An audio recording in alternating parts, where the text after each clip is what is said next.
Y ya estamos de regreso, queridos hermanos. Hoy vamos a continuar con los milagros y señales de nuestro Señor Jesucristo. Hoy vamos a hablar acerca de la alimentación de los 4000. En esta ocasión se utilizaron también panes y peces, pero la cantidad de gente, a diferencia de la anterior vez que fue la alimentación de los 5000, fue de 4000. En ambos casos se puede notar que el texto bíblico nos dice que se contaron solamente los hombres, pero no las mujeres y los niños. En realidad entonces hubo más de 4000. Si hablamos de mujeres y niños tendríamos que duplicar y hasta triplicar la cantidad. Pero bien, el hecho es que en esta ocasión, en el preámbulo de lo que ocurrió con este milagro, Jesús había estado discutiendo con los dirigentes judíos. Estos habían rechazado de plano el mensaje de Dios, pero había una causa por la cual habían rechazado el mensaje de Jesucristo. Eso es lo que vamos a descubrir en este milagro. Vamos a ver qué fue lo que ocurrió, por qué ese rechazo. Pero más aún, dentro de toda esta enseñanza, Jesús iba a dejar en claro que habían otras personas que, aparte de estos dirigentes judíos y de aquellos que debieron haberlo recibido, estaban gustosos de escuchar su palabra. Así que para entender el tema de hoy, vamos a ponernos de rodillas y vamos a hacer una oración.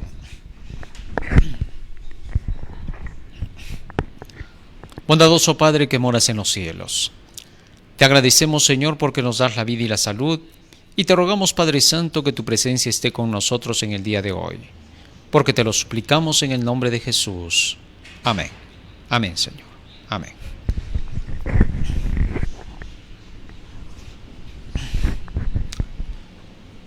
Muy bien, la historia de la alimentación de los 4000 la encontramos registrada tanto en el libro de San Mateo como en el libro de San Marcos. En el libro de San Mateo le encontramos en el capítulo 15. Así que vamos a ver aquí los textos bíblicos para poder entender. Y en el libro de San Marcos luego también vamos a leer en el capítulo 8. Libro de San Mateo, capítulo 15, versículo 32, dice la Escritura: Y Jesús, llamando a sus discípulos, dijo: Tengo compasión de la gente, porque ya hace 3 días que están conmigo, y no tienen qué comer, y enviarlos en ayunas no quiero, no sea que desmayen en el camino. Aquí hay algo interesante, ¿no? Dice que habían estado acompañando a Jesús estas personas durante 3 días. 3 días Jesús les había estado predicando y esta gente estaba hambrienta de la palabra de Dios. Jesucristo iba a comparar ese hambre que tenían por la palabra de Dios con el hambre que iba a ser satisfecha por el pan y los peces. Habían aguantado 3 días estas personas. Esta es una gran lección para nosotros como cristianos de estos últimos tiempos, ¿no? Porque a veces cuando escuchamos un tema y a veces nos parece un poquito extenso, ya estamos cansados. Pero acá dice que a Jesús 3 días lo escucharon. ¿Cuántas veces he escuchado a algunos que van al seminario, van a la universidad y luego vienen a predicar y dicen: solo 40 minutos tengo que dar el mensaje, no más, o 30 minutos? Habría que aprender del gran maestro, ¿no? 3 días y nadie se movía de su lado. Querían escuchar más y más. Ellos estaban ávidos por saber qué debo hacer para salvarme. Cuando una persona busca la salvación, obviamente va a dejar en segundo plano muchas cosas. Esta es una gran lección que debemos de aprender de aquellas ocasiones en que Jesucristo daba el mensaje y la gente quería más y más y más. Pero sigue diciendo el texto bíblico. Verso 33. Entonces sus discípulos le dijeron: ¿de dónde tenemos nosotros tantos panes en el desierto para saciar a una multitud tan grande? En esta ocasión estaban en el desierto. Y allí estaba la gente, en pleno desierto y escuchando a Jesús. Esto debe haber sido maravilloso, ¿no? Tener al gran maestro de los maestros, dando sus prédicas y sus enseñanzas. La gente estaba embelesada y quería aprender más de lo que él decía. A la iglesia, al pueblo del Señor, siempre se le presenta en medio de un desierto simbólico. En Apocalipsis capítulo 12, cuando se habla acerca de la mujer que es perseguida, dice que huye al desierto. ¿Por qué? Porque era el lugar más alejado de los perseguidores. Así también, en los días de Jesucristo, las persecuciones de parte de los dirigentes judíos eran totalmente exageradas. Eran persecuciones brutales contra Jesucristo, donde estos personajes buscaban su vida con ansias, querían derramar la sangre del Hijo de Dios antes de tiempo. Tal es así que entonces, cuando Jesús veía estas cosas, escuchaba las difamaciones que se hacían contra su persona, los inventos que se hacían para destruir y desprestigiar su obra, entonces Jesús se veía obligado a tener que apartarse de esas regiones porque ya era demasiado abrumador el hecho de lo que tanto molestaban y no lo dejaban trabajar. La molestia de estos personajes no tenía ninguna causa, por eso Cristo dice: sin causa me aborrecieron, me pagaron odio por el amor. Mientras Jesús estaba comunicando el Evangelio, estaba comunicando el amor, porque el amor se encuentra en la palabra de Dios. Desde el Génesis hasta el Apocalipsis nosotros solo leemos amor, amor, amor, amor, amor, amor y amor. San Juan capítulo 5, versículo 38 y 42 nos dice así la Santa Escritura. San Juan capítulo 5, verso 38 y 42. Dijo Jesucristo las siguientes palabras a los judíos: ni tenéis su palabra morando en vosotros, porque a quien él envió a vosotros no le creéis. Imagínense, Jesús les dijo así a los judíos: yo conozco que no tenéis su palabra de Dios morando en vosotros. ¿Qué es lo que pasaba con estos? Ellos no estaban escudriñando las Escrituras.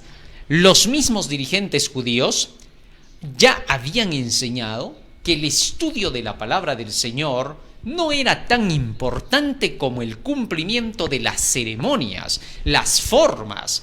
Tal es así que entonces la gente de los días de Jesús pensaba que se iba a salvar, uno, porque eran descendientes de Abraham y estaban circuncidados. Así lo declara Hechos capítulo 15, versículo 1, que ellos creían que por estar circuncidados, de acuerdo con lo que se le dijo a Abraham, para que circuncidara a su hijo, a Ismael primero y luego a Isaac, debido a esto, es que ellos creían que eso los hacía salvos. Leamos lo que dice Hechos capítulo 15, versículo 1 para entender el asunto. Libro de Hechos capítulo 15, verso 1 dice: entonces algunos que venían de Judea enseñaban a los hermanos: si no os circuncidáis conforme al rito de Moisés, no podéis ser salvos. Esta era pues entonces la enseñanza que tenían los judíos, y por eso no le daban importancia a la palabra de Dios. Para ellos era suficiente pertenecer a la nación judía, y para poder pertenecer a la nación judía solo había un camino. ¿Cuál era ese camino? Ese camino era circuncidarse. Así que entonces ellos le daban tanto realce a la circuncisión y a ser descendientes del gran patriarca Abraham, que poco les importaba si tenían que seguir las enseñanzas de la palabra. Era increíble. Era una nación que desde que se inició con leyes. A través de Moisés se les había dado conocimiento, para que por medio de este conocimiento todo el pueblo pudiera permanecer en la obediencia a Dios y pudiera permanecer en la santidad de Dios. Para que seáis santos a Jehová vuestro Dios, guardando sus mandamientos, se le había dicho a Moisés para que comunicara al pueblo en el libro de Números capítulo 15, versículo 39 al 41. Pero resulta que ahora, al pasar el tiempo, esta nación judía se había convertido en una nación sensacionalista, en una nación que más se apegaba por el lado del sentimiento y las emociones de ser descendientes de Abraham. Poco les interesaba pensar en las enseñanzas divinas. Tal es así que llegaron a un fanatismo ciego, a un fanatismo tal que creían que ellos ya estaban salvados por tan solo ser descendientes de Abraham. Jesús ahora tenía que romper estas ideas absurdas y locas, porque eran ideas que separaban de la verdadera relación con Dios, Quería Dios que su pueblo fuese una nación santa, un tesoro especial, un pueblo apartado de todos los pueblos, a través de la obediencia a sus mandamientos. Era el seguir sus enseñanzas lo que los hacía distintos de los demás pueblos. Pero ellos creían que eran distintos de los demás pueblos solo porque eran descendientes de Abraham y solo porque alguna vez habían sido el pueblo escogido y sacado de en medio de Egipto para ser el pueblo del Señor. Uno de los más grandes errores que se puede cometer en la iglesia moderna, en el pueblo de Dios mismo, es llegar a pensar que porque se llevan el nombre, ya por eso están salvados. Hay muchos aún adventistas del séptimo día que creen que porque están bautizados en la iglesia y su nombre está escrito en los registros de la iglesia, ellos dicen, ya estoy dentro de la organización y ya por eso estoy salvado. Eso no es verdad. Se puede tener el nombre inscrito dentro de las iglesias, en los libros, y sin embargo estar más perdido que nunca. La salvación no se trata de eso. La salvación se trata del conocimiento de la palabra de Dios. En esto consiste la vida eterna, dijo Cristo, en que te conozcan a ti, el único Dios verdadero, y a Jesucristo a quien tú has enviado. Y solo se puede conocer al Padre y al Hijo a través de las enseñanzas de las Santas Escrituras. Muy bien.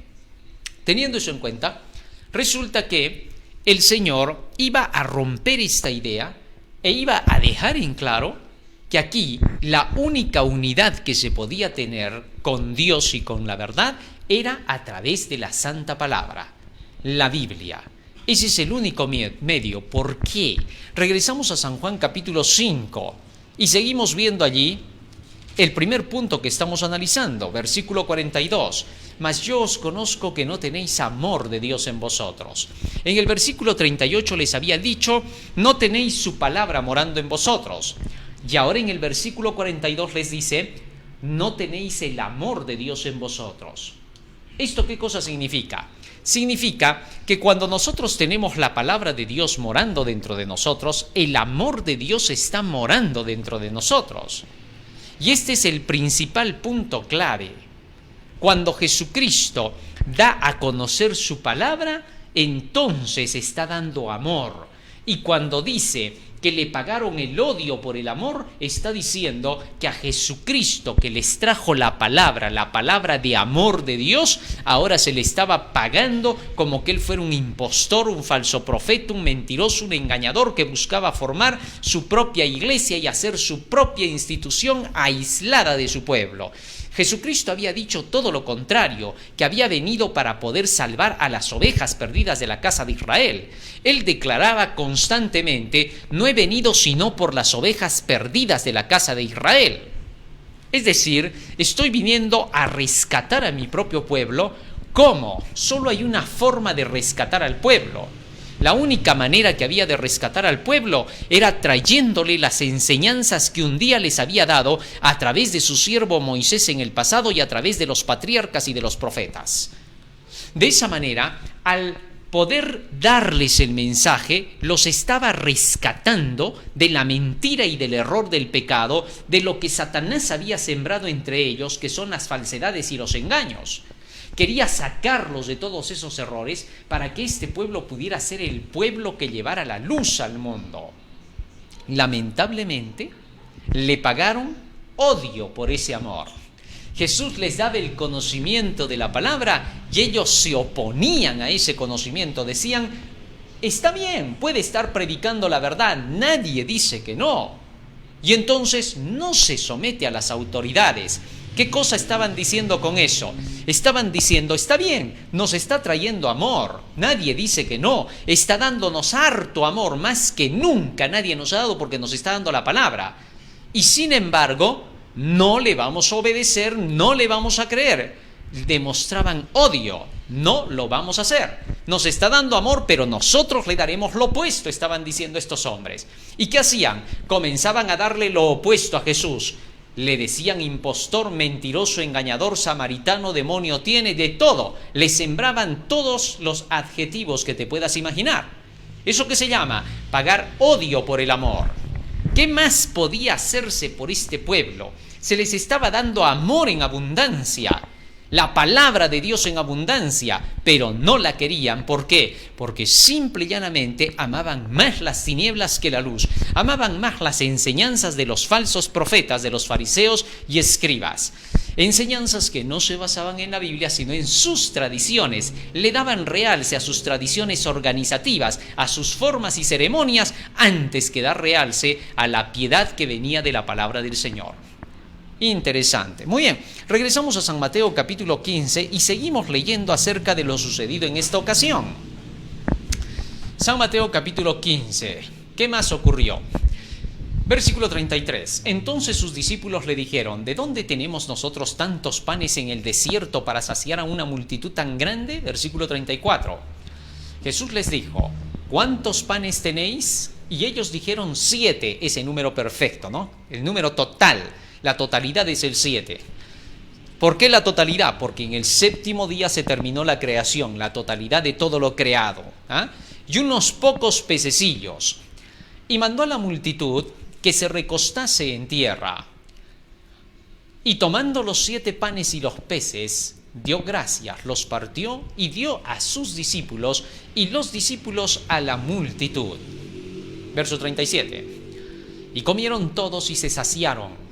Y recogieron lo que sobró de los pedazos 7 canastas llenas. Otra vez el número 7, el 7 de la totalidad. 7 canastas llenas de pan.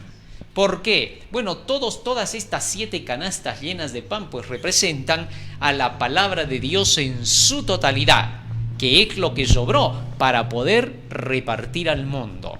Así, cada palabra de Dios no puede ser desperdiciada. No dijo Jesús: ya deshagan los panes, bótenlos de acá. No, guarden eso.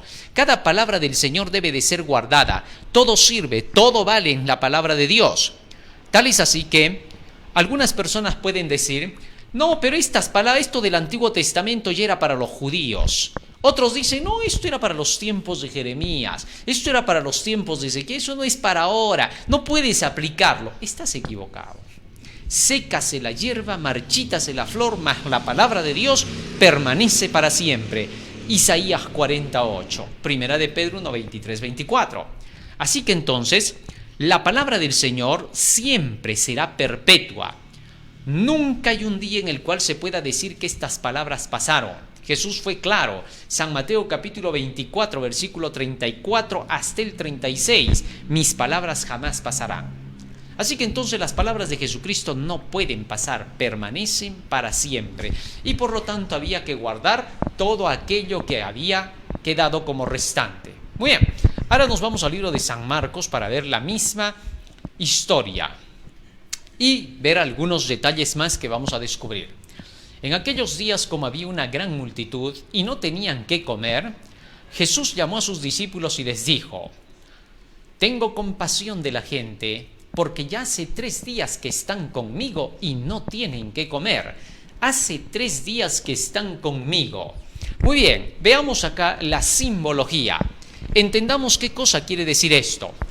Más allá de aquel milagro que se había hecho físicamente, en el que el Señor había convertido, había multiplicado los panes y los peces que se habían llevado para 4.000 personas, sin contar mujeres ni tampoco niños. Más allá de eso, hay que ver el significado de los símbolos que también está implícito dentro de esta enseñanza. Jesús estaba los 3 días con ellos, pero ahora ellos no tenían qué comer y estaban de hambre. Había que darles de comer. Muchas veces se puede tener a Jesucristo con su nombre en una iglesia. Sí, aquí creemos en Jesucristo. Él es nuestro Señor, lo aceptamos como nuestro Salvador personal y decimos que Jesús murió por nosotros en la cruz del Calvario y que como murió por nosotros, ahora nosotros tenemos acceso a ser parte de su pueblo. Pero más allá de tener el nombre de Cristo así, de creer solamente en el nombre de Jesús, más allá de eso podemos estar sin el alimento espiritual.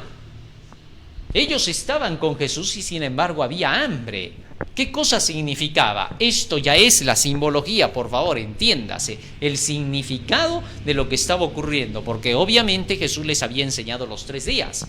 pero ahora estamos hablando del significado de los símbolos. Tal es así que entonces no basta con decir creo en Jesucristo. Muchos le van a decir a Jesús en el día final que creyeron en Él. Y sin embargo Cristo les va a decir, no los conozco. San Mateo capítulo 7, versículo 21 hasta el 23, fíjate lo que dijo Jesús aquí. No todo el que me dice Señor, Señor, entrará en el reino de los cielos, sino el que hace la voluntad de mi Padre que está en los cielos. Muchos me dirán en aquel día, Señor, Señor, ¿no profetizamos en tu nombre? ¿Y en tu nombre no echamos fuera demonios? ¿Y en tu nombre no hicimos muchos milagros? Entonces les declararé, nunca os conocí, apartaos de mí, hacedores de maldad.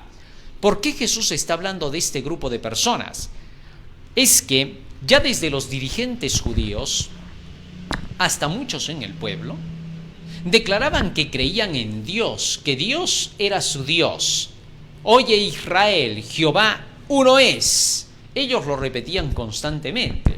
Reconocían que Jehová era uno, que Dios era uno y que era el verdadero Dios. No obstante, y a pesar de creer que Dios era el Dios de ellos, que se le había presentado a Moisés en el desierto para poderle mostrar que este pueblo de Israel sería su tesoro especial, a pesar de eso, esta gente no conocía la voluntad de Dios. Creían que Dios era lo que les habían enseñado las tradiciones. Ellos entonces aceptaban creer en un Dios, pero creían de acuerdo con su filosofía, no de acuerdo con las enseñanzas de la palabra de Dios. Por eso en San Marcos capítulo 7, versículo 6 hasta el 9, Jesús les había dicho que ellos solamente aparentaban creer en Jesús, pero que habían dejado los mandamientos de Dios para seguir sus propias tradiciones. Esto era lo que estaba aconteciendo. Por esta razón, Jesús les llamaba la atención y les decía a todos estos, no todo el que me diga Señor, Señor entrará en el reino de los cielos, sino el que hace la voluntad de mi Padre que está en los cielos. La voluntad de Dios está en toda la Biblia. Ahí está lo que Él pide de nosotros. Pero si nosotros no seguimos lo que dice la Biblia, pues no conoceremos jamás la voluntad de Dios.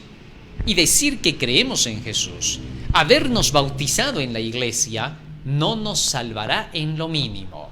Una persona puede estar bautizada en la iglesia, aunque sea 7 veces, y eso no la va a salvar. ¿Por qué? Porque aparte de bautizarse, tiene que creer en el Evangelio, y creer en el Evangelio significa obedecer el Evangelio. San Marcos capítulo 16, versículo 16, dice así la Escritura.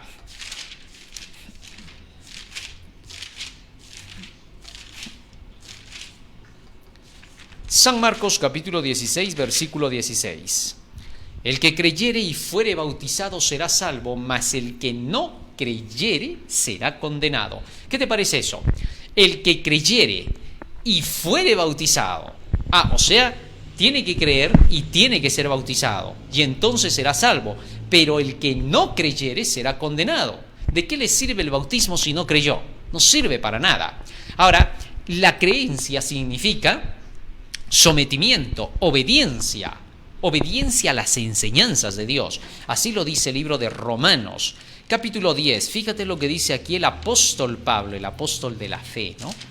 Romanos capítulo 10. Escucha bien lo que dice aquí en el versículo 16. Mas no todos obedecieron al Evangelio. ¿Cómo dice? No todos obedecieron al Evangelio. Entiéndelo bien. No todos obedecieron al Evangelio. ¿Por qué? Sigue diciendo así. Pues Isaías dice, Señor, ¿quién ha creído a nuestro anuncio? Así que entonces, la obediencia se basa en la creencia. No estás creyendo cuando no estás obedeciendo. La obediencia es clave. Tenemos que esforzarnos por obedecer. Si es verdad que somos humanos, somos pecadores, somos caídos, tenemos la naturaleza caída y pecaminosa, hemos de esforzarnos por obedecer. Y cuando fracasamos, hemos de levantarnos con las mismas ganas a seguir buscando obedecer. ¿Por qué? Porque la Biblia dice que aunque el justo cae 7 veces, se levanta. Hijitos míos, estas cosas os escribo para que no pequéis. Y si alguno hubiere pecado, abogado tenemos para con el Padre a Jesucristo el justo. Primera de Juan 2:1. Así que entonces no hemos de darnos por vencidos. No hemos de decir, como me equivoqué, ahora ya no se puede obedecer, entonces no se puede cumplir. Así que mejor me voy con el mundo. No, señor, eso no tiene sentido. Eso es absurdo. Como hoy día no pude hacer el ejercicio de matemática y el profesor me jaló hoy día, ya no quiero el colegio. No, señor. Me jaló hoy día, tengo que esforzarme más. Cristo ha dado su vida en la cruz del Calvario para que logremos alcanzar los propósitos. Así que entonces, cuando el Señor quiere que nosotros seamos sus seguidores, quiere que lo hagamos no solo de nombre, no es ser solo nominal. Si eres nominal no logras nada. ¿Qué cosa es ser nominal? Ser un cristiano solo de nombre. Yo creo en Jesucristo. Oye, pero hay que escudriñar su Biblia, hay que hacer el año bíblico. No, ¿para qué? Si eso no te va a salvar. Solo cree en Jesucristo y ya eres salvado, sin hacer nada. Mentira, Señor, eso es ser un creyente nominal. No todo el que cree y dice Señor, Señor entrará en el reino de los cielos, sino el que hace la voluntad de mi Padre que esté en los cielos. De manera que entonces el acto mero de creer no sirve para nada. Sí, fíjate lo que dice en el libro de Santiago, capítulo 2, versículo 19. Santiago, capítulo 2, versículo 19. Dice así la Escritura. ¿Tú crees que Dios es uno? El acto de creer. Bien haces, dice Santiago. También los demonios creen y tiemblan. Entonces, ¿qué les falta a los demonios para salvarse? Si tan solo es creer y no es la obediencia implícita en la creencia, entonces, ¿qué les falta a los demonios para que puedan salvarse? Es que no tiene sentido. Esa falsa creencia superficial, una creencia que es presuntuosa, de solo decir yo creo y punto, estarías igual que los que dicen yo creo en Dios a mi manera. Eso es punto, dicen. Oye, pero si quieres creer en el verdadero Dios de la Biblia, tienes que creer de acuerdo con lo que dice la Biblia. Y ellos dicen, no, basta con que yo crea en Dios. O sea, si estos hubieran nacido entre los budistas, creerían en Buda como su Dios. Si hubieran nacido entre los Baales, hubieran creído en Baal como su Dios. Así hubieran dicho, yo solo creo en Dios, pero a mi manera. No tiene ningún sentido. O crees en Dios a la manera de Dios, en el Dios de la Biblia, como dice la Biblia, o estás creyendo en un Dios que tú te has formado, tú te has imaginado y quieres que ese Dios sea como a ti te gustaría que fuera ese Dios. Ese es el Dios falso. Eso se llama idolatría. Esa es la fantasía del fanatismo. Dios no quiere ese tipo de cristianos. Hay muchos cristianos que dicen, yo ya me bauticé creyendo en Cristo. Eso es todo. Yo no necesito tener que estar leyendo tanto libro, incluso dentro del pueblo del Señor es increíble. Hay gente que dice, ¿para qué tanto conocimiento si el conocimiento no te va a salvar? Esos tienen su propia religión. No sabemos más bien qué religión sea, ¿no? ¿Qué cosa será? Solo Dios lo sabe. Un día les dirá, tú creías en esto. Porque esa no es la religión de Dios.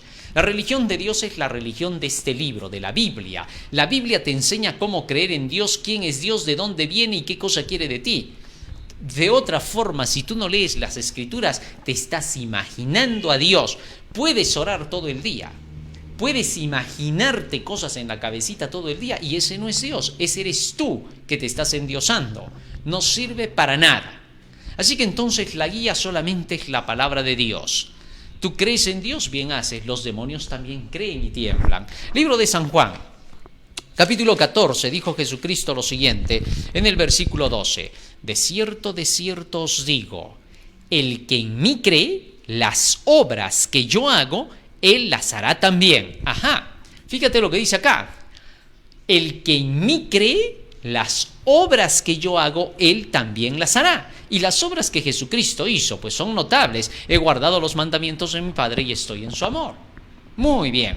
Teniendo eso en cuenta, entonces, vamos captando la enseñanza que se estaba dando en esta ocasión. Regresamos a los textos bíblicos para seguir comprendiendo lo que en realidad ocurrió en esa ocasión y a qué se refería.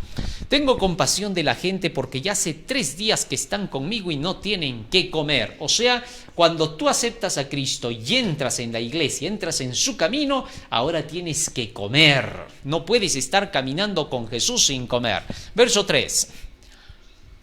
Y si los enviare en ayunas a sus casas, se desmayarán en el camino, pues algunos de ellos han venido de lejos.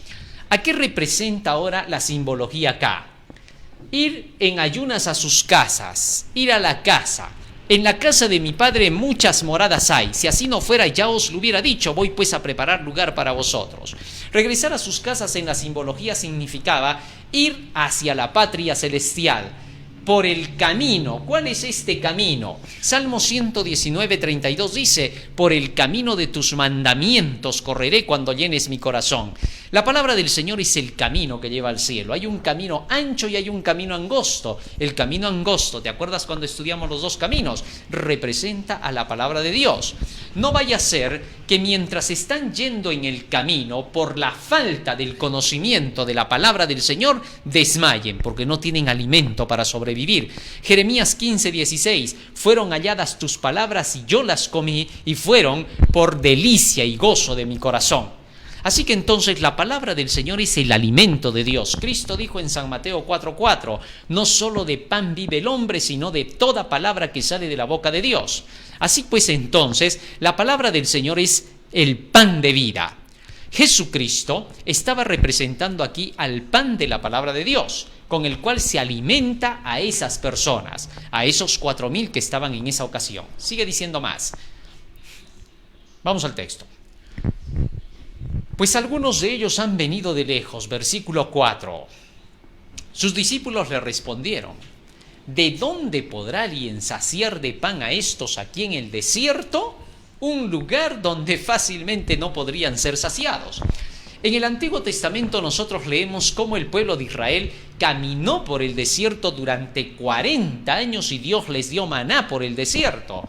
40 años dando de comer pan. Y ahora era solo un día para darles de comer a estos 4,000. Así que entonces para Jesucristo esto no era imposible. El desierto representaba al lugar de esta tierra por donde se tiene que pasar por cada prueba, por cada tentación, por cada cosa que el enemigo va a interponer para que no lleguemos camino del cielo. Así entonces, en esta ocasión esto estaba representado así, y ahora los discípulos decían: ¿y cómo les vamos a dar tanto pan para estos, para que pasen por el desierto de esta vida? Bueno, sin duda, cuando la gente entra a la iglesia, una vez que ha creído en Jesucristo, ahora tiene que recibir su pan, pero alguien se lo tiene que dar. Y ahora había a quienes se tenía que mandar darles el pan a estos 4,000. ¿Y qué fue lo que hizo Jesús? Dice acá, Él les preguntó: ¿cuántos panes tenéis? Y ellos dijeron: 7, allá la totalidad. Pero a ellos les parecía 7 del número 7 nada más, así de poquito para 4,000. Pero Jesús iba a mostrar que en esos 7 panes estaba la totalidad para dar de comer a estos 4,000. Y entonces, ¿qué hizo Jesús para demostrarles esto? Para enseñarles que al cielo no le faltan medios. Verso 6. Entonces mandó a la multitud que se recostase en tierra, y tomando los 7 panes, habiendo dado gracias, los partió y dio a sus discípulos para que los pusiesen delante, y los pusieron delante de la multitud. Ajá. O sea, acá hay un trabajo que iban a hacer los discípulos. ¿Cuál era el trabajo que tenían que hacer esto? Dice acá, los partió y dio a sus discípulos para que los pusiesen delante. Los discípulos tenían un trabajo que hacer ahora. ¿Cuál era? El tener que recibir de parte de Cristo la palabra. Todos aquellos que llevan el Evangelio no pueden ser personas que no se estén dedicando a la palabra del Señor. Tienen que ser gente responsable. Los que llevan el Evangelio solo tienen algo que hacer: poner el pan delante de la gente. ¿Por qué? Porque Jesús es el que proporciona el pan. Jesús proporciona la enseñanza. Tienes un libro entero para enseñarle a la gente. Este libro te puede servir para toda una vida. Todo ser humano que llega a este mundo puede tener las enseñanzas de este libro durante toda su vida y no terminarse. Es una fuente que salta para vida eterna, nunca deja de salir. Y por eso los que son representantes de Cristo, los pastores, los evangelistas, los predicadores, los colportores, los evangélicos laicos, todos ellos están llamados a tener que poner el pan delante. No les pongas piedras delante en el camino a las personas a quienes se les tiene que llevar el evangelio. No les tienes que hablar de tu filosofía, no les tienes que hablar de tu carrera, no tienes que poner de relieve lo que aprendiste en la universidad. Lo que tienes que hacer es enseña la palabra de Dios. Eso es lo que necesita el pueblo, eso necesita la gente, eso necesitan aquellos que han venido a integrar el pueblo de Dios. Fíjate lo que dice en San Juan capítulo 3, versículo 34. San Juan 3:34, escucha bien lo que dice allí. Porque el que Dios envió, las palabras de Dios habla. ¿Qué cosa dice que habla? El que es enviado de Dios, las palabras de Dios. El mensajero, el predicador, no debe hablar otra cosa. Puedes decir 100.000 cosas y no servirán para nada. Hay iglesias en las cuales se quiere retener a la gente, dándoles cualquier tipo de sermoneo, contándoles historietas y testimonios de otras personas. El fulano se convirtió así, el sutano se convirtió así, y con eso se quiere hacer que la gente quede en la iglesia. Eso no sirve para nada. Hoy día va a escuchar eso y mañana se va a olvidar. No le va a servir. Eso no teje la vida de la persona. Si el borracho de allá se convirtió por una razón, tu borrachera no va a cambiar por la misma razón que la de él. Eso es imposible. No puede aplicarse a tu vida la experiencia de otra persona. Tú debes de llevar una experiencia personal con Cristo. Tu Cristo es un salvador personal. No puede ser un salvador grupal. Solo salva a cada uno individualmente. Nadie se salva en grupo. Aunque Cristo va a salvar al mundo entero, lo hace individualmente con cada quien. ¿Comprendiste? Tal es así que entonces, para que Cristo sea tu salvador personal, tú tienes que ser su discípulo personal. Como que no hubiera nadie más en la tierra. Corred de tal manera que obtengáis el premio, decía Pablo, porque solo uno se lleva el premio. Primera de Corintios 9, 24 al 27. Así que entonces, para que nosotros podamos correr en esta carrera y hacer correctamente la voluntad del Señor, hemos de tener que aprender individualmente de Cristo. Hemos de acercarnos a través de la palabra, recibir la instrucción. Y los que llevan el evangelio, sean quien sean los dirigentes, han de poner el pan así. La instrucción del escrito está en las manos de la persona. Nada más, no se te pide otra cosa. En muchas iglesias, repito, se hacen las cosas al revés. Se instituyen juegos sociales, se instituyen comilonas, bebelonas para retener a la gente. Cuando haces eso, solo los estás reteniendo en un salón social. Esa iglesia de hecho no va al cielo, se está yendo derechito al infierno. ¿Por qué? Porque la iglesia no es para ir a camporés, ni juegos, ni diversiones. La iglesia es para ir a aprender a los pies del gran maestro, de Jesucristo. Solo para eso sirve la eclesía, conjunto de fieles que van a aprender como discípulos las palabras de Jesús. Mientras hagamos eso, entonces recién estamos instruyendo al pueblo. Por eso, los que son pastores y dirigentes y predicadores están obligados, no solo es su privilegio, están obligados a tener que conocer las Santas Escrituras. Desde el Génesis hasta el Apocalipsis, han de esforzar la mente al máximo. ¿Por qué? Porque deben ser diligentes buscadores de la verdad para enseñar a los demás. De lo contrario, cuanto antes renuncien a su puesto, mucho mejor les irá. Así nos declara la palabra del Señor que tiene que ser la obra hecha. Segunda de Timoteo capítulo 2, versículo 15. Segunda de Timoteo capítulo 2, versículo 15. Dice la Escritura: procura con diligencia presentarte a Dios, aprobado como obrero, que no tiene de qué avergonzarse, que usa bien la palabra de verdad. ¿Te diste cuenta? El verdadero mensajero del Señor debe aprender a utilizar correctamente la palabra de verdad y llevarla para el pueblo. Porque el que Dios envió, las palabras de Dios habla.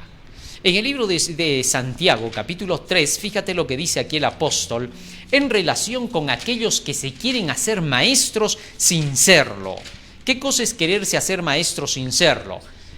Terminar una carrera de teología, dedicarse a su profesión de teología, llegar a ser ungido como un pastor y no leer más las escrituras o no darles la importancia de vida analizando para enseñar la Biblia, sino solamente queriéndose hacer el gran maestro y diciendo solamente cuentos, historietas y fábulas desde el púlpito, en lugar de enseñar el escrito está de la palabra del Señor tal como está escrito. Mira lo que les dice Santiago. Hermanos míos, capítulo 3, verso 1. No os hagáis maestros muchos de vosotros, sabiendo que recibiréis mayor condenación. ¿Bajo qué contexto dice esto el apóstol Santiago? Fíjate cuál es el contexto. Es el capítulo 2, ¿correcto? En el capítulo 2 el apóstol Santiago está hablando de aquellos que hablan mucho de la fe y no quieren hablar de la ley de Dios, de las obras. Hacen de lado a la ley, la anulan y declaran que por solo la fe la persona va a llegar al cielo. Cuando Santiago dice que por solo la fe la persona no llega al cielo, sino que su fe debe de estar acompañada con obras. Fíjate lo que dice acá. Santiago capítulo 2, verso 14. Hermanos míos, ¿de qué aprovechará si alguno dice que tiene fe y no tiene obras? ¿Podrá la fe salvarle? El apóstol Santiago está dejando en claro que una fe que no enseña, que debe ir acompañada con sus obras, no salva a nadie. La fe es por el oír de la palabra de Dios, no es una fe casual. No es simplemente decir creo en Dios, creo en Jesucristo y creo en su verdad. No, Señor. No es esa fe superficial, es una fe nacida del conocimiento de la palabra de Dios. Y esa fe es la que tiene que obrar. Las iglesias en su mayoría, hay iglesias que son idólatras. Dicen que creen en sus ídolos, hacen sus grandes adoraciones con sus ídolos, procesiones de todo. Y hay otro grupo que dicen ser creyentes de la fe. No hacen ídolos físicos. Sin embargo, solamente dicen cree y te salvarás. Por gracia eres salvo y no hay más nada que hacer. Y así excluyen a la obediencia de la ley de Dios. Todo este grupo de personas, todo este grupo de maestros enseñadores no son más que falsos maestros, dice el apóstol Santiago. No os hagáis muchos maestros, porque mayor condenación tendréis. ¿Por qué? Porque estos maestros son los que hablan mucho de la fe y hacen de lado las obras. Santiago sigue diciendo, versículo 26, porque como el cuerpo sin espíritu está muerto, así también la fe sin obras está muerta. ¿Te diste cuenta de eso? Así que el asunto es más que claro.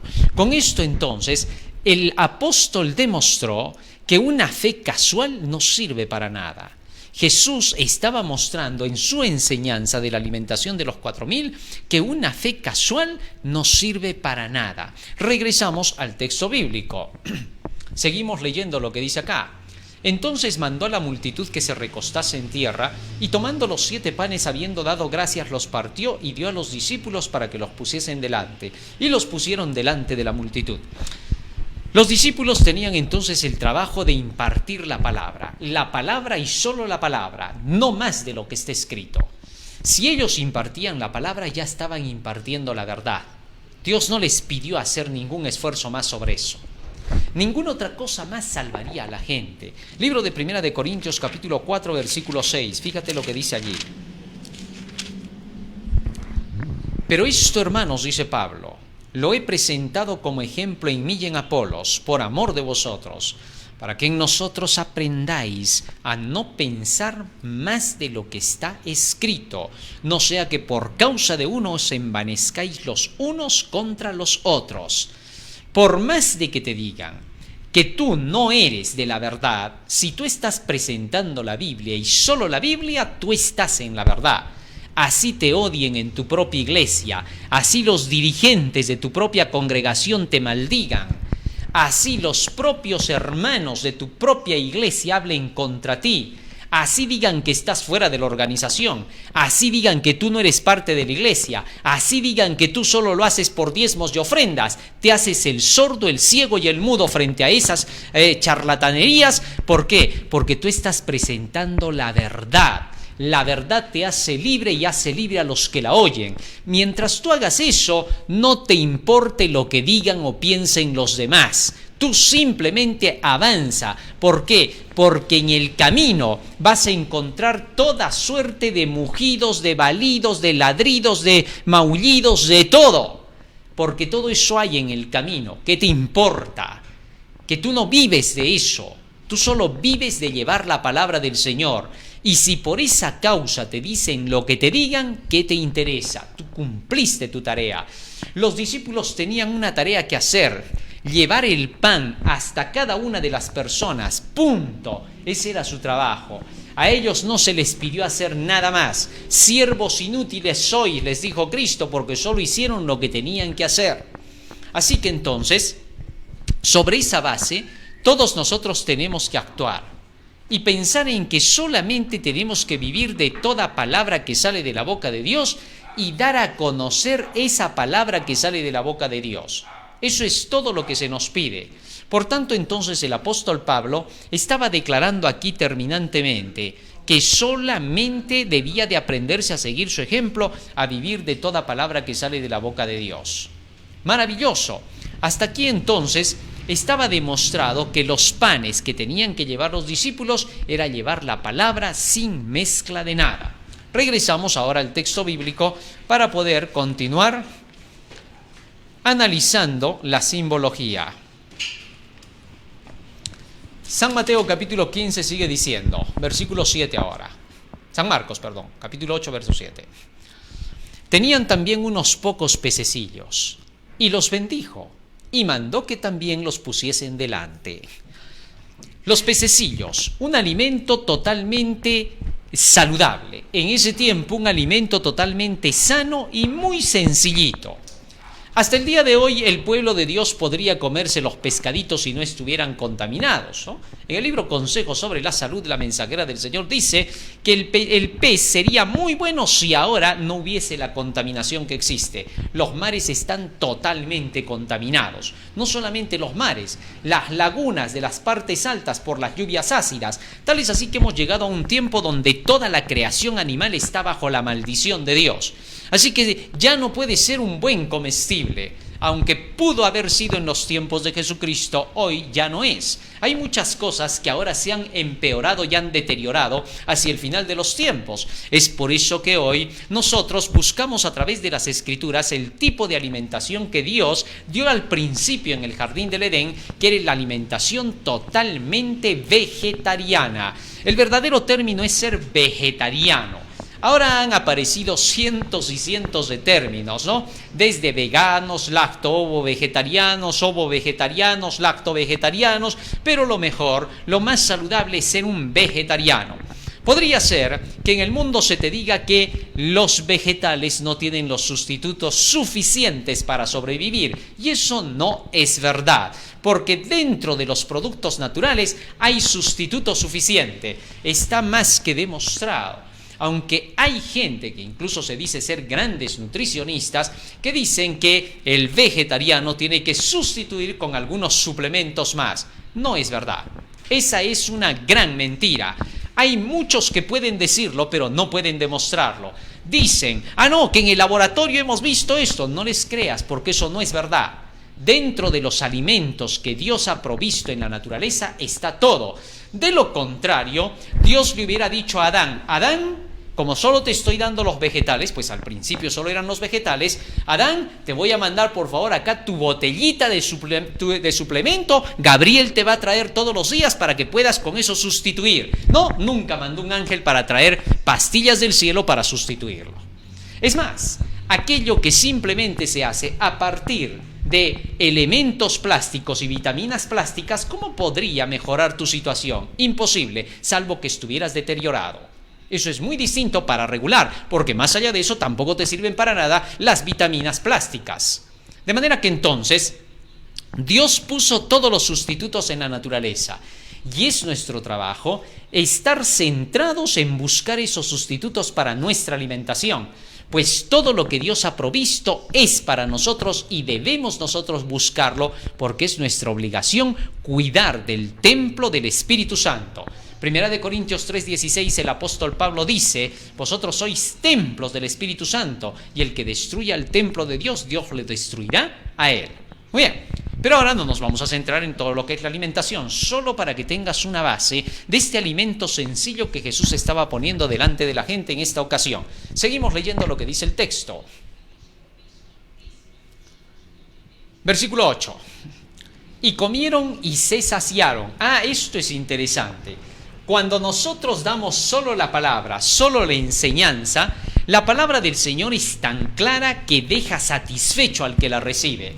Si hay personas que quedan insatisfechas, es porque no están analizando la palabra del Señor. Solamente son oidores, pero no hacedores. Los oidores y hacedores son los que escuchan la palabra e inmediatamente hacen el trabajo de ir a buscar lo que dice la palabra. Y cuando se confirman, la obediencia es el resultado. Ninguna persona que no sea hacedora podrá llegar a obedecer. Eso es un imposible. Se nos pide en la palabra del Señor que aparte de oír tengamos que ser hacedores. Santiago capítulo 1 versículo 22 dice: pero sed hacedores de la palabra de Dios y no tan solamente oidores. Así que, una vez que escuchamos la palabra, hay un trabajo más que hacer. ¿Cuál es? Hechos 17:11. Hechos capítulo 17, versículo 11. Algunos piensan que cuando se dice ser hacedores de la palabra, se está diciendo simplemente: ya leíste, ya, quiero verte practicar. No, señor. Ser hacedor de la palabra es que una vez que tú has escuchado acerca de la palabra, ahora vayas a verificar. Cuando verificas, te convences de la verdad, entonces la acción sale a relucir. Es por eso que algunos confunden, dicen: no, tú solo cree y ya automáticamente te va a salir la buena acción. No, hay que ser también centrados, equilibrados. Tú crees en el evangelio que te predicaron, muy bien. Ahora, ¿cuál es el siguiente paso? Hechos 17:11 dice: y estos eran más nobles que los que estaban en Tesalónica, pues recibieron la palabra con toda solicitud, escudriñando cada día las Escrituras para ver si estas cosas eran así. Fíjate en esto. Los bereanos habían recibido la palabra del apóstol Pablo, creyeron en la palabra del apóstol Pablo, pero fueron a verificar si estas cosas eran así.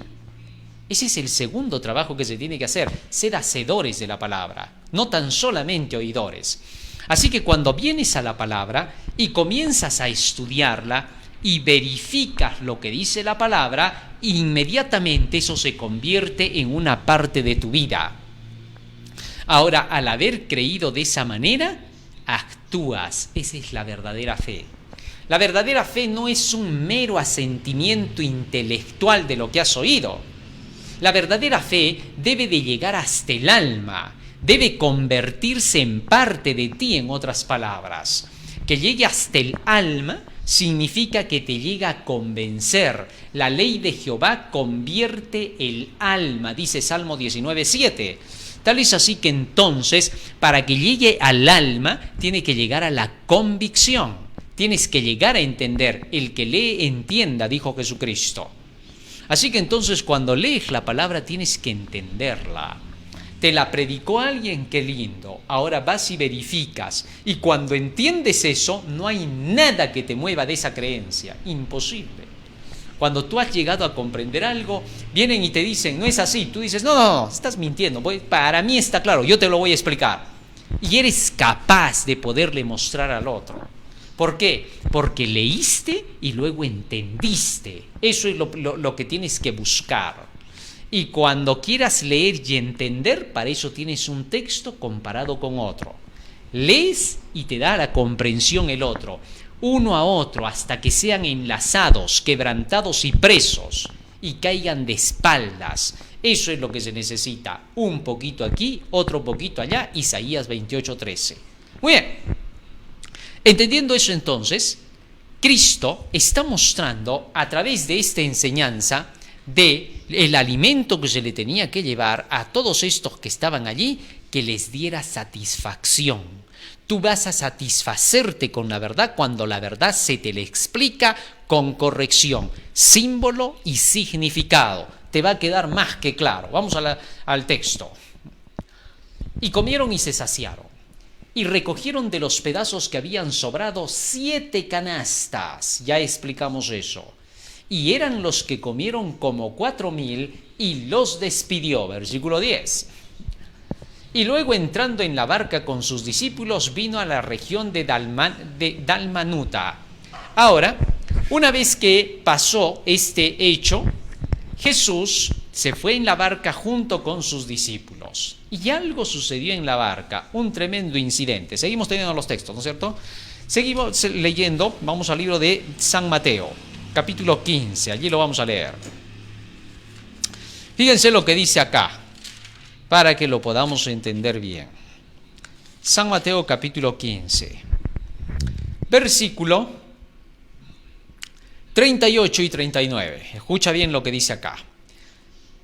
Y eran los que habían comido 4.000 hombres, sin contar las mujeres y los niños. Es decir, por lo menos esto serían 4 por 3. Ponle nada más a un hijo por familia y a una esposa por hombre. Ya, entonces sacaríamos un aproximado nada más entre 10.000 o 12.000 personas que estaban allá. Eso sí que era tremendo, una gran multitud, ¿no? Una multitud como la que no se va a poder contar más bien hacia el final del tiempo. Versículo 39. Entonces, despedida la gente, entró en la barca y vino a la región de Magdala. Capítulo 16. Ahora escucha esto. Después de que Jesús hace tremendo milagrazo, ¿eh? Mira, vinieron los fariseos y los saduceos. Estos siempre están en todas, ¿no? Es increíble cómo estos lo perseguían a Jesús por todo lado, ¿no? ¿Dónde está ahora? ¿Qué está haciendo? Ya, hay que ir a ver qué cosas este hombre, qué va a hablar. A ver si le sacamos ventaja de algo que diga y de una vez lo troceamos, lo mandamos por YouTube, entre comillas, ¿no? Para que de una vez quede mal. Solo para eso estaba esta gente. Esto no les importaba salvarse, porque ya a ellos la salvación les había quedado demasiado lejos. Solo querían deshacerse de la influencia. No sé por qué, en qué los fastidiaría a ellos, pero Jesús solo estaba trayendo la salvación para todo el mundo. No sé por qué se sentían ellos atormentados, no entiendo por qué ellos se sentían ahí los abrumados, ni tampoco entiendo si ellos tenían alguna carga en el corazón de tener que decirles que vayan a desmentir lo que Jesús decía. No sé qué les pasaba. Es inexplicable, es un misterio, ¿no? ¿Qué cosa les estaba pasando? Solamente podemos comprender una cosa de toda esa acción, que Satanás los estaba utilizando. No hay más. Porque ¿para qué molestarlo? Si ellos creían que Jesús no estaba predicando la verdad, pues sencillo, que ellos se pongan a predicar lo que era verdad y la gente les hubiera seguido, porque hubieran dicho, no, pues aquí estos fariseos, estos sacerdotes tienen toda la razón en lo que están diciendo. ¿Por qué? Porque no necesitamos tener que obligar, ni presionar, ni asustarla a la gente diciendo, mira que si te veo escuchando te disciplino, ¿eh? No tiene sentido, pues, ¿no? ¿Por qué? Porque ahí se nota la imposición. Solo el gobierno satánico es compulsivo. Trata de hacer que la gente por la fuerza, por la obligación, que se le impongan reglas y si no la amenaza, ¿no? Ah, que cárcel, que multa, que tanta cosa más, como lo va a hacer el anticristo para los últimos días. Pero la verdad no es así. La verdad es sencilla, es voluntaria. La gente la sigue porque es verdad. Tiene sentido. Tiene explicación, tiene lógica, tiene razonamiento. Mientras tanto, la mentira no tiene lógica, no tiene razonamiento, simplemente habla, insulta, difama, injuria, pero no tiene ninguna verdad para proclamar. Cuando a ese tipo de personas tú le dices, bueno, tú enséñame pues entonces la verdad, nunca tiene nada para darte, solamente una sonrisa mal formada en la cara que solamente tiene para decir, ay, pues, no tiene nada. Es así, son simple y llanamente címbalos que retiñen, pero eso solo para que lo conozcas. Esta gente era así. Y entonces, ¿qué hicieron? Versículo 2, 1 y 2. Vinieron los fariseos y los saduceos para tentarle y le pidieron que les mostrase señal del cielo, que no habían visto la alimentación de tanta gente. ¿Qué ya pedían estos? Estos solo querían molestar.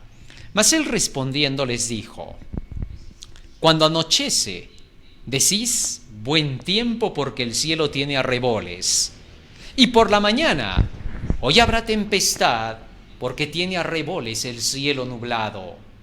Hipócritas, ¿Qué sabéis distinguir el aspecto del cielo, mas las señales de los tiempos no podéis? La generación mala y adúltera demanda señal, pero señal no le será dada, sino la señal del profeta Jonás, y dejándolo se fue. Interesante. Fíjense ahora, estos venían a pedirle señal a Jesús. ¿Qué señal haces tú para que te creamos? Danos una señal. ¿Que la alimentación de los 4.000 les parecía poca cosa? Eso no tenía sentido. Que la alimentación de tanta gente que esté escuchando ahora el evangelio del mensaje del tercer ángel no es más que suficiente. El que se den cuenta de que esta gente se está alimentando con solo la palabra de Dios, que está empezando a comprender cosas que antes no comprendió de la simbología bíblica, ¿no es señal suficiente? ¿Qué señal pide esta generación adúltera? Cristo les dijo, cuando ustedes ven las nubes dicen, lluvia se viene. ¿Cómo pueden reconocer las señales del cielo y no pueden reconocer las señales de los tiempos? ¿Que no leen las profecías? ¿Que no se dan cuenta que era el tiempo en que el Mesías iba a estar en medio de ustedes, que el reino de los cielos se ha acercado? ¿Que no se dan cuenta que dentro de las profecías dice que la predicación para estos últimos días es el mensaje del tercer ángel y ninguna otra cosa más? ¿Qué parte hay que leer más del espíritu de profecía y la Biblia para dejar entender y dejar en claro que ese es el mensaje para el tiempo de hoy? ¿Qué más hay que decir? ¿Qué más señal ya quieren? Esa es la señal. Eso es lo más claro que puede haber. Cristo les estaba diciendo, solo les voy a dar una señal que les va a dejar satisfechos. ¿Cuál? Es la que ya dijo Jonás. No hay más. La del profeta Jonás. En otras palabras les estaba diciendo, ¿señal quieren? Sí. Las profecías declaran esta señal de que lo que estoy haciendo es lo que estaba profetizado. ¿Señal quieres para ahora? Solo hay un camino. Anda, lee el espíritu de profecía, lee las profecías de Daniel y Apocalipsis y date cuenta si este era el mensaje para proclamar o no. En lugar de que estés buscando pretextos y sin razones tontas y absurdas, atacando al ser humano, mostrando así que no tienes ninguna mente, juicio ni cerebro, porque no estás razonando en la verdad. Estás buscando simplemente atacar al ser humano en lugar de demostrar lo que es verdad. Cristo les estaba diciendo, quieren señal, la del profeta Jonás. Él profetizó y eso es lo que va a dar testimonio sobre lo que yo hago. ¿Y qué cosa es lo que había dicho Jesús en relación con el profeta Jonás? San Mateo capítulo 12, fíjate lo que dice aquí, en el versículo 39. Fíjate lo que dice acá. Y él respondió y les dijo, la generación mala y adúltera demanda señal, pero señal no le será dada, sino la señal del profeta Jonás. Porque como estuvo Jonás en el vientre del gran pez 3 días y 3 noches, así estará el Hijo del Hombre en el corazón de la tierra 3 días y 3 noches. Interesante. Fíjate lo que dijo acá Jesús. La señal que ustedes van a tener va a ser una señal incontrovertible. Así como estuvo Jonás en el vientre del pez durante 3 días y 3 noches, así también el Hijo del Hombre estará durante 3 días en el corazón de la tierra. Obviamente, esos 3 días y 3 noches no los vamos a contar por 24 horas. No tiene ningún sentido. Algunos dicen que estos 3 días y 3 noches eran 3 días y 3 noches con sus 24 horas completas. Bueno, eso no se puede determinar, porque no sabemos a qué hora se comió el pez a Jonás, ni a qué hora lo vomitó. Así que no vamos a decir a tal hora fue exacta y a tal hora lo vomitó. No, señor. Esta es solamente una forma de decir los 3 días, porque Cristo Jesús fue también igual crucificado desde el día viernes y el domingo al tercer día resucitó. Así que quienes digan que por eso quieren sacar otro tiempo, porque hay algunos que hasta han sacado desde el día miércoles de la semana anterior hasta el día domingo de la resurrección de Jesucristo, dicen 3 días y 3 noches, ahí recién se puede contar. No tiene nada que ver, así que no caigas en esa trampa de que 24 horas que hay que contar, no caigas en eso.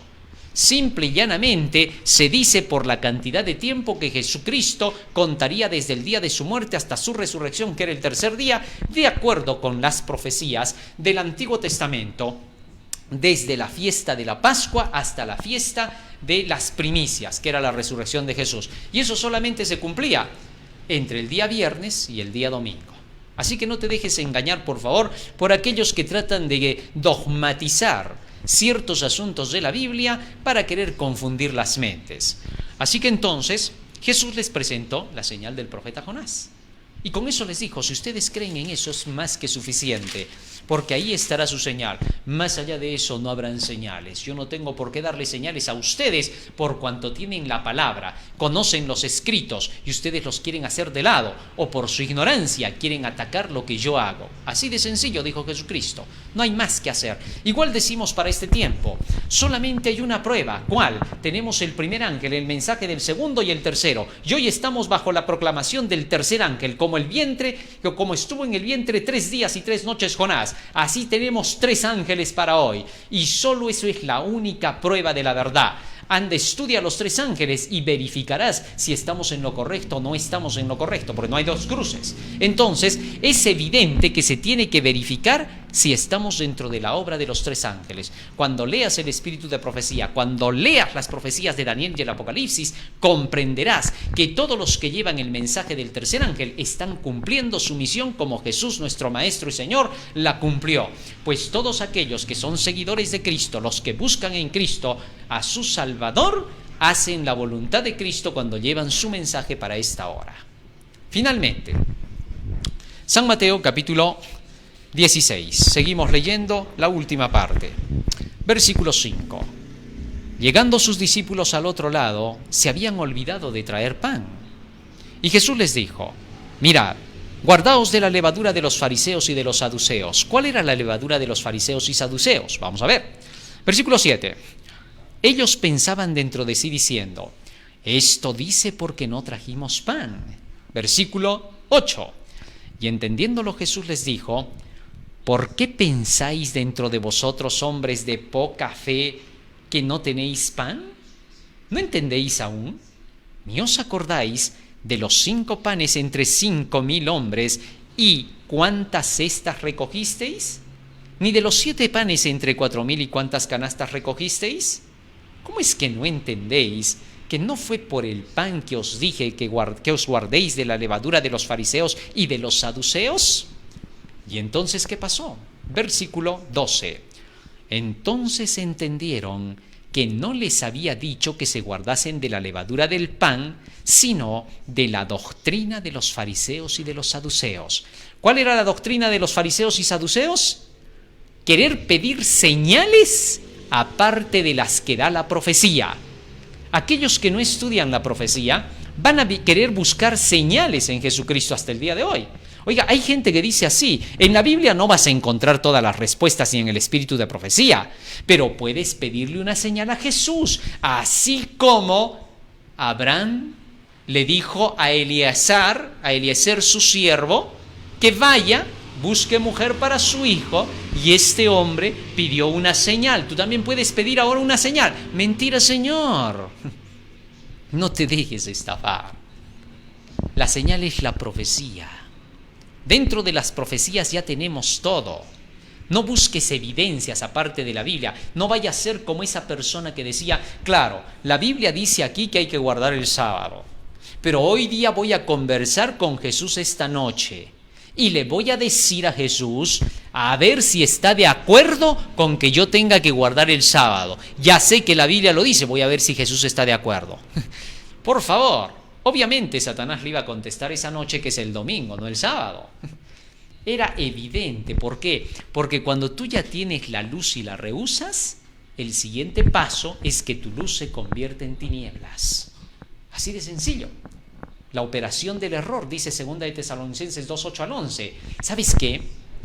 Cuando alguien te muestra las Escrituras, cuando alguien te muestra la verdad por el escrito está, y tú ves lo que dice el escrito está, y a pesar de eso no quieres aceptar el escrito está, sino que tú dices, yo voy a preguntarle al Señor qué otra cosa puede haber, acabas tú de insultar al Espíritu Santo. Eso es peligrosísimo. No pidas señales como lo hicieron los fariseos. Hay muchos que dicen, hermano, pero yo no sabía que eso pasaba, yo lo he hecho. Pues no lo vuelvas a hacer. Pide perdón al Señor y ahora no vuelvas a insultar al Espíritu. Pues ahora que tienes conocimiento de aquí en adelante, ahora ten cuidado con lo que haces. ¿Por qué? Porque así no se puede querer manejar las cosas del Señor absurdamente. Así que entonces, Con esto Jesús les dijo a los discípulos: cuídense de esos que no quieren predicar las profecías ni quieren creer en ellas, de esos que tienen una religión que no se basa en las enseñanzas de los profetas, sino en su propia filosofía personal. ¿Sabes qué? Ser un religioso piadoso, ser un religioso ceremonioso, ser un religioso a carta cabal no te va a llevar al cielo. Así de sencillo, para nada. No te equivoques. Acá la única piedad que vale es seguir lo que dice el escrito está. Después tú puedes ser sentimentalista, apasionado, estar todos los días limpiando los santitos ahí, sacándoles brillo a todos esos yesitos que puedan estar dentro de un recinto de iglesia. Puedes venir incluso a decirle a tu pastor: acá está mi platita, estoy regalando banquitas para la iglesia, mira, voy a regalar este próximo mes una iglesia entera. Puedes hacer eso como Constantino, que andaba regalando templos para los primeros judíos de ese tiempo. Y eso no te va a salvar. Eso no te hace un cristiano. Lo que te hace cristiano es seguir cada palabra que sale de la boca de Dios. Guardaos de la levadura de los fariseos, de la levadura de la malicia, de la maldad, de la mentira, de lo que no está escrito. Más claro te lo diré. Y entonces, allí Jesucristo termina de darles la lección a los discípulos de que nuestro trabajo solamente es recibir la palabra como está escrita e impartirla como está escrita. Vamos a pedirle a Jesús en el día de hoy que Él nos ayude para que nosotros podamos vivir de toda palabra que sale de la boca de Dios y avanzar en esta vida tan solo por las enseñanzas de este libro. Vamos a ponernos de rodillas, vamos a orar.